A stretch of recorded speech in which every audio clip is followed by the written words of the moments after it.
បាទសួស្តីបងប្អូនបាទតម្រុយបាទពិសេសការប្រកួតលីកកំពូលយប់នេះ admin មាន3គូទៀតហើយបាទជូនបងប្អូនធ្វើការលេងកំសាន្តបាទជាមួយនឹងគូទី1នេះបាទរវាងក្រុមបាទ Manchester United បាទទទួលក្រុមញញូយ៉ា West Ham Man U គេត្រឡប់មកវិញហើយក្រោយពីយកឈ្នះទៅលើបាទ Crystal 2-1 ខណៈដែល West Ham ក៏បានចាញ់បាទក្នុងទឹកដីរបស់ខ្លួនជាមួយនឹងហុងក្រហម Liverpool 2-0 យប់នេះលេងក្នុងទឹកដី Old Trafford បាទ Man U តឲ្យ1-25ណាបងប្អូនយើង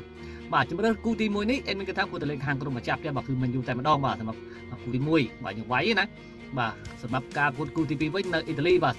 កូប៉ាអ៊ីតាលីបាទរវាងក្រុម Lazio ទទួលក្រុមបាទ AC Milan គូនេះបាទ AC Milan ត0-25តែជំរឿនរបស់ admin បាទគូទី2នេះបាទចង់ឲ្យបងប្អូនលេង over វិញបងប្អូនយើងលេង over បាទពី25បាទសម្រាប់គូទី2ណាហើយគូចុងក្រោយការប្រកួតនៅលីកកំពូលប៉ូទុយហ្គាល់